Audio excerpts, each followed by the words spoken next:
भैया जब मैंने ना श्री गीता जी पढ़नी चालू करी थी ना, तो ये भी इसके अगेंस्ट में बहुत थे, बोलते थे कि क्यों टाइम वेस्ट करती हो तुम। और लेकिन मेरे को तो अक्ल थी नहीं, तो मेरे को तो ये लगता था यही सही है, बस मैं तो पढ़ती थी, चाहे भी इनका विरोध करके ही पढ़ो। और मैंने कल ऐसे जैसे देखा था मैसेज में कि ना 5 अप्रैल को आपने मेरे को भेजा था ये मीटिंग का मैसेज, तो मैंने शायद 6 अप्रैल से ज्वाइन कर लिया होगा। मार्च हाँ अप्रैल, सॉरी अप्रैल होगा जी अप्रैल, सॉरी। जी तो ना, और अभी 20 दिन में तो ये इतने खुश हैं, आज तो ना मेरे पीयर वालों को भी फोन कर दिया इन्होंने। और मेरे को ऐसे लगता है कि मैं इनकी पद सेवा करती हूँ, उससे ज्यादा खुशी मम्मी की, मैं जो सेवा करती हूँ उससे ज्यादा खुशी है। और पीयर वालों को भी बोल रहे हैं कि ना भाई, मतलब वो तो पूरा इंग्लिश में मैसेज किया था इन्होंने तो कि भाई बहुत ही अच्छा लग रहा है, हमारे घर का माहौल इतना अच्छा हो गया है और ये बहुत खुश हैं। मतलब इतना वैसे मजाकिया स्वभाव के हैं, तो अब तो और भी ज्यादा करते रहते। नहीं, क्या होता है भाई, सनातन के यदि हम सिस्टम को फॉलो करें और जीवन तुरंत नहीं बदले, ऐसा तो असंभव है भाई। मान लीजिए छत से आप कूद गए, कोई भी मान लो टूटा फूटा भी नहीं, कुछ भी नहीं हुआ, लगी भी नहीं, खरोंच भी नहीं आई, इसका मतलब क्या समझे हम। इसी तरह से मान लीजिए करंट को छुआ और मरे नहीं, तो क्या समझे। तो इसी तरह से जितना ये यहाँ पे लौकिक जो सिस्टम काम करता है, उससे भी अद्भुत शक्ति से, अद्भुत तीव्रता से हमारा सनातन सिस्टम काम करता है।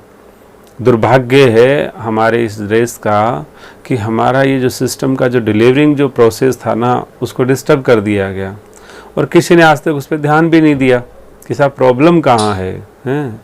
उस डिलीवरिंग सिस्टम को डिस्टर्ब क्यों किया गया और वो प्रॉब्लम कहाँ क्रिएट हो गई, उसका रेक्टिफिकेशंस क्या है, लेकिन उन पे तो ध्यान दिया ही नहीं जाता। यानी कि मैं दावे से कहता हूँ, किसी भी देवी के जीवन में कितनी भी बड़ी से बड़ी प्रॉब्लम हो संसार में, भाई समस्या होगी तो संसार में ही होगी, अध्यात्म तो समस्या हो ही नहीं सकती। कितनी भी बड़ी प्रॉब्लम हो, सिर्फ इस एक सिद्धांत का वो पालन कर ले, उसके जीवन में चारों तरफ सब तरह से समस्या का समाधान मिल जाता है। तो लेकिन अब वो क्या करें, आजकल तो साहब वो बराबरी का ज़माना है, बराबर तनख्वाह मिलती है, किसी को तो ज़्यादा मिलती है आजकल, तो कई घरों में तो वही देवियाँ ही चला रही होती है सब कुछ। तो कहने मतलब है कि अब क्या कहा जाए, कुछ कह नहीं सकते आदमी को, वो समझता है कि भैया जी पूरा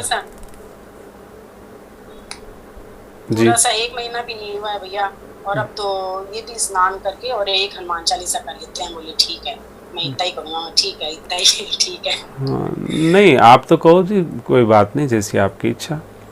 कहने का मतलब है कि मेरे कहने का तात्पर्य इतना सा है कि यदि हम स्वयं सुधर जाएं, तो समाज तो सुधरने के लिए बैठा ही है। जैसे मान लो आज समाज में अपने आप में समस्याग्रस्त पाता है कि नहीं, समाज को ये पता है कि नहीं हमारे पास बहुत सारी समस्याएं हैं, बहुत सारे चैलेंजेस हैं, हर तरह हर जगह चैलेंजेस हैं। तो जो आदमी संकट में होता है, उसको तो संकट से उबारने का रास्ता चाहिए, उसको एक नेतृत्व चाहिए।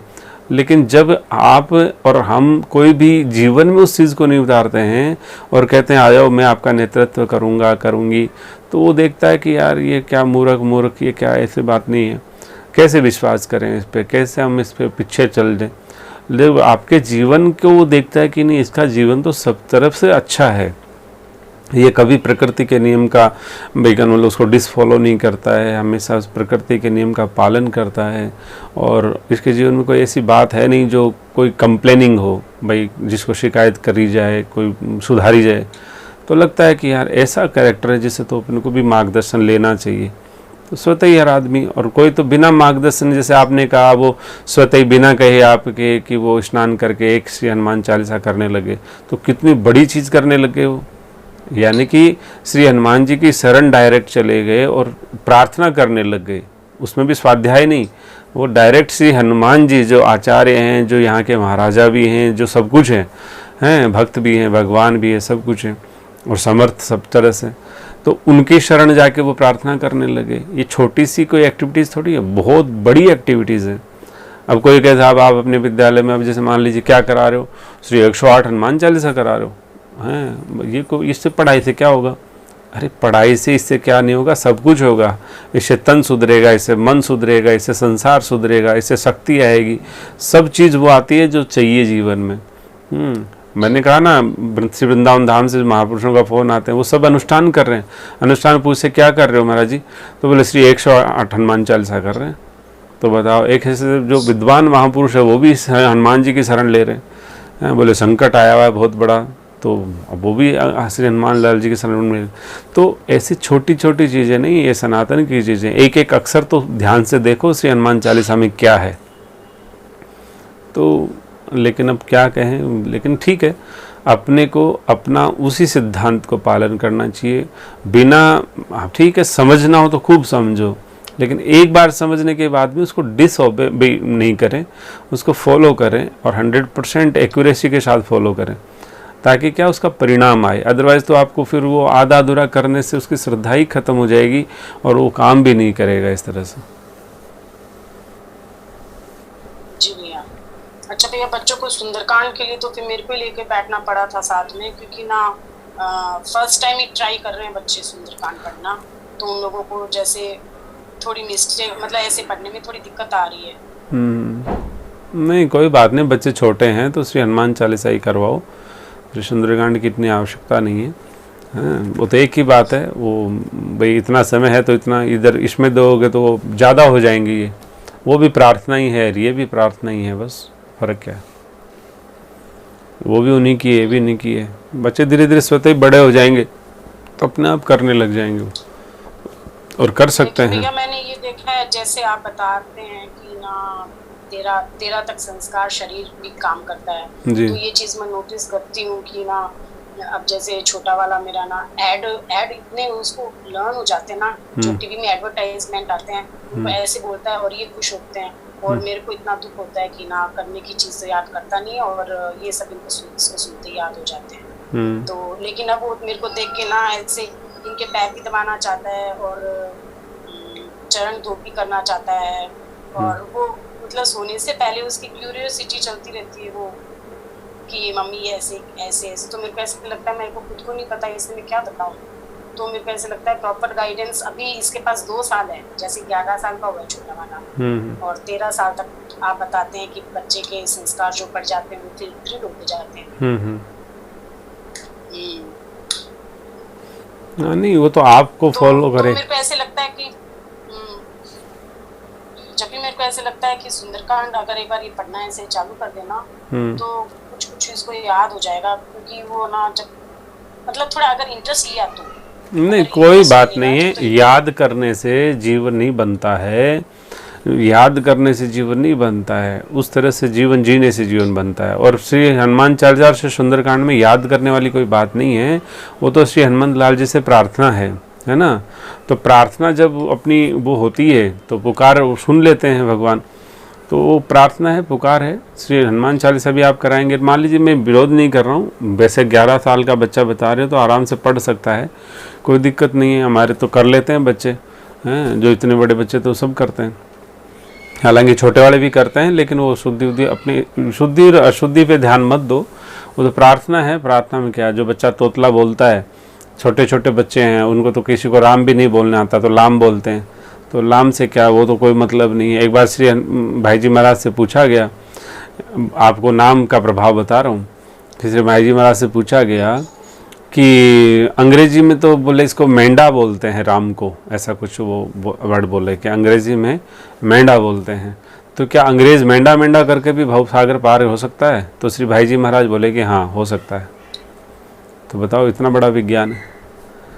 तो कहने का मतलब ये है कि हम इस चीज़ को महत्व दें कि वो इस छोटी छोटी आदत, चाहे छोटी हो बड़ी हो, मान लीजिए राम राम कर रहा है, कि श्री सीताराम कर रहा है, कि महामंत्र कर रहा है, कि श्री हनुमान चालीसा कर रहा है, जो भी कर रहा है भगवान से संबंधित रहे, अपनी एक जो संस्कृति से संबंधित बना रहे, ताकि संकटकालीन स्थिति में वो काम आ सके। एक बच्चा था हमारे पास में पहले, तो उनके क्या पारिवारिक बड़ा क्लेश रहता था आपस में। वो यही हमारे विद्यालय में ही था, वो विद्यालय में क्या ऑफिस में, तो समस्या थी। तो उसकी समस्या जब बताई गई तो गरीब परिवार से था, तो क्योंकि उसके दुश्मन लोग थे, उन्होंने उसके फादर को भी ख़त्म कर दिया था।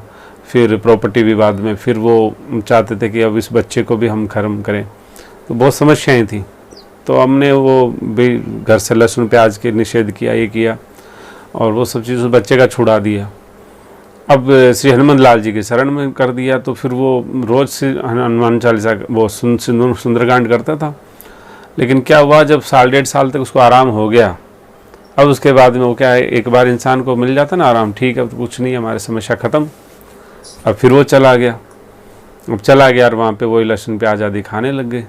अब खाने से अन्न का फर्क ये प्रभाव पड़ा कि कुछ दिनों बाद में उसने श्री सुंदरकांड भी छोड़ दिया, और छोड़ने के बाद में फिर वापस से उस पर वो अटैक हो गया, जिसको बोलते हैं जो मूठ अटैक बोलते हैं। इस तरह से एक तांत्रिक विद्या से अटैक हुआ, और वो बहुत ही समस्या में, प्राण गए नहीं ये समझो आप। तुरंत वो लेके फिर वापस आ गए यहाँ पे। वापस आए तो फिर वो यहाँ पे रहा, रहने से फिर वापस उसकी थोड़ी रक्षा बनी, व्यवस्था बनी। फिर उसको कहा गया, भैया तुम अपना जीवन बचाना चाहते हो तो श्री हनुमान जी की शरण रहो, अब अक्षय भक्षण मत करो, और ये खान पीन शुद्ध करो, और श्री हनुमान जी का रोज़ नित्य श्री सुंदरकांड करो। उसको याद हो गया था, आधे घंटे में वैसे मौखिक ही कर लेता था वो यहाँ। फिर उसने वापस बात मानी। अब पता नहीं क्या स्थिति है, लेकिन हमारे जीवन में बहुत सारी चीज़ें होती हैं। तो श्री हनुमान जी महाराज जी एक ऐसे हैं जो आपको सहजता से संसार से पार करके और फिर आपको व्यवस्था कर सकते हैं, भगवत भजन की आपकी रक्षा कर सकते हैं, जीवन को बचा सकते हैं।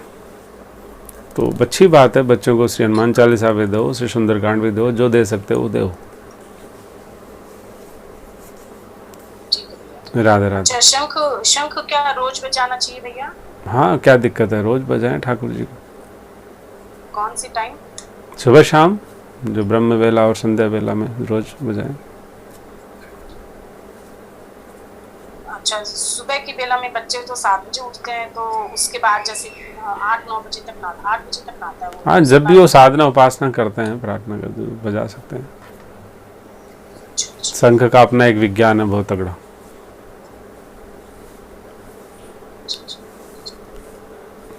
राधे राधे। अच्छा भैया, लहसुन प्याज की अगर बात आती है तो ना, वो क्या बोलते हैं, जैसे जैसे किसी को भी पता चल रहा है तो ना, कोई कुछ बोल रहा है, कोई कुछ बोल रहा है कि ना तूने अभी से छोड़ दिया, अभी तो तेरी उम्र ही क्या है। अभी उम्र ही क्या है, मतलब अगर और मतलब छोड़ना था तो घर घर में छोड़ लेती, बाहर जाएगी आएगी तो दिक्कत आएगी, कहीं होटल में घूमने नहीं जा सकेगी, ऐसे वैसे।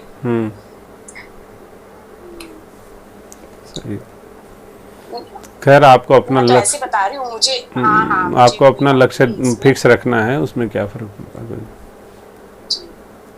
और जो मेड है उस पे भी बहुत असर आ रहा है। पहले तो उसको ऐसे लगता था कि ना भाभी मेरे को, मतलब जैसे उसने बच्चों को ज्यादा डील देती पहले, तो उसके बच्चे अब ना 18-20 साल के हैं, और इतने ज्यादा मतलब वो कमाते तो कुछ है नहीं, और हमें बाइक चाहिए, हमें कैमरा चाहिए, हमें ये चाहिए वो चाहिए, तो वो लोन ले लेके और फिर उनको दिलाती रहती है। मतलब अब वो कंट्रोल में नहीं आते पहले उनको, तो फिर मैं उसको शुरू से बोलती रहती थी कि आप इतना बढ़ावा क्यों देते हो भी। तो और अब उसको धीरे धीरे लग रहा है कि ना भाभी मेरे अगेंस्ट में नहीं है, और उसने भी नाम जब चालू किया है, बस वो ये है कि बोलती है मेरा तो ना ऐसे लगता है कि कंठी कोई दबा रहा है, ऐसे लग रहा है मेरे को। हाँ, वो जो भी अनर्थ है ना वो निकलेंगे, बाकी वो नाम जब खूब जपे और अपना लहसुन प्याज छोड़ दे, वो खाना पीना छोड़ दे और अपनी रसोई शुद्ध कर ले और नाम जप करते रहे, और बस कोई बात नहीं है। और श्री हनुमान चालीसा को कर सकती है खूब, क्योंकि ऐसे लोगों के जो तमोगुणी लोग होते हैं ना, इनके यहाँ पे तंत्र मंत्र यंत्र खूब चलते रहते हैं, आपस में बहुत राग द्वेष रहते हैं खूब। उसके और वो ना मतलब इसका पति पे तो बार बार कोई कुछ कराता ही रहता है, वो इतनी परेशान रहती है। हाँ, तो ये तो इसको पढ़ना आता है, ना इसको हनुमान चालीसा याद है, तो वो करेगी कैसे? नहीं, कोई नहीं तो फिर महामंत्र करते रहे। और दूसरी बात ये है कि इन लोगों के जो गरीब लोग होते हैं ना, ये बहुत ही इस तरह के लोग होते हैं जो अशुद्ध खान पीन में जीते मरते हैं, तो उनकी तमोगुणी उपासना रहती है, तमोगुणी सिस्टम रहता है, तो इनके लिंकअप भी तमोगुण साधना उपासना वालों से रहते हैं।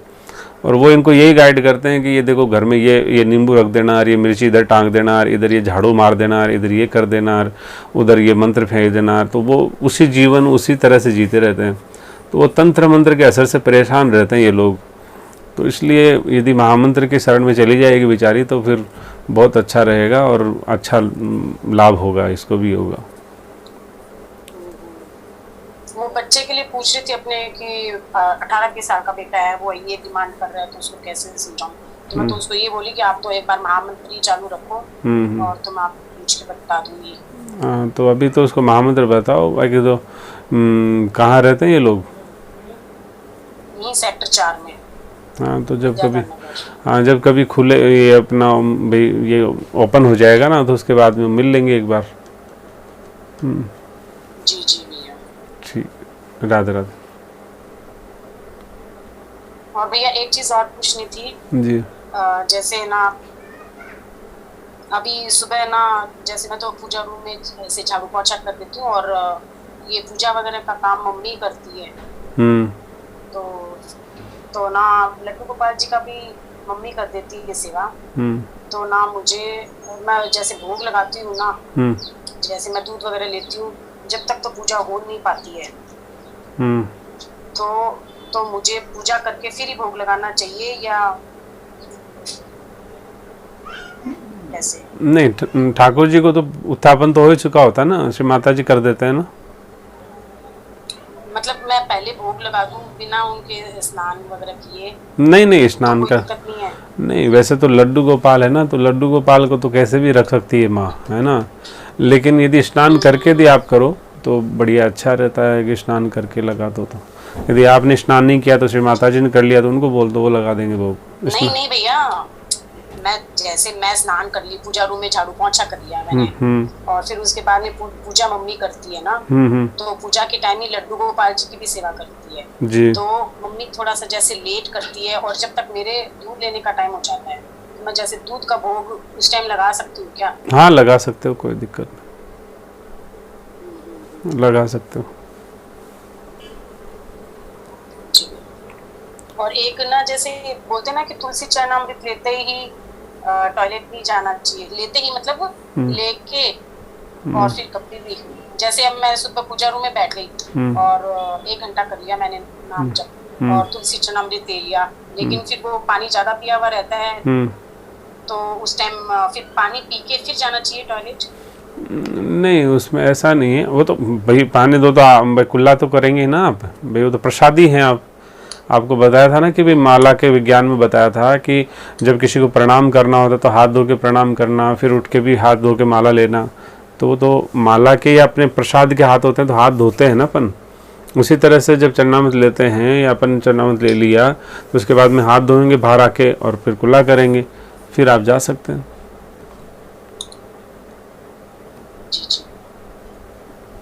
प्रसादी जो हाथ है या जो भी है, पूजा से उठ के बाहर आने के बाद में यदि आपको इस तरह से जाना है तो फिर हाथ पे पानी तो डालना ही चाहिए, हाथ तो धोना ही चाहिए।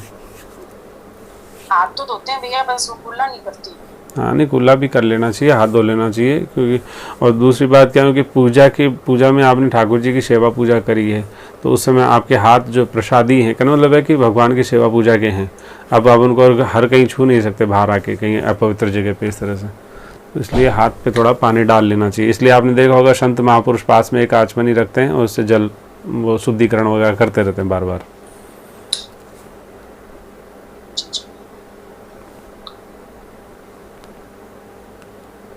राधे राधे। ठीक है भैया, राधे राधे।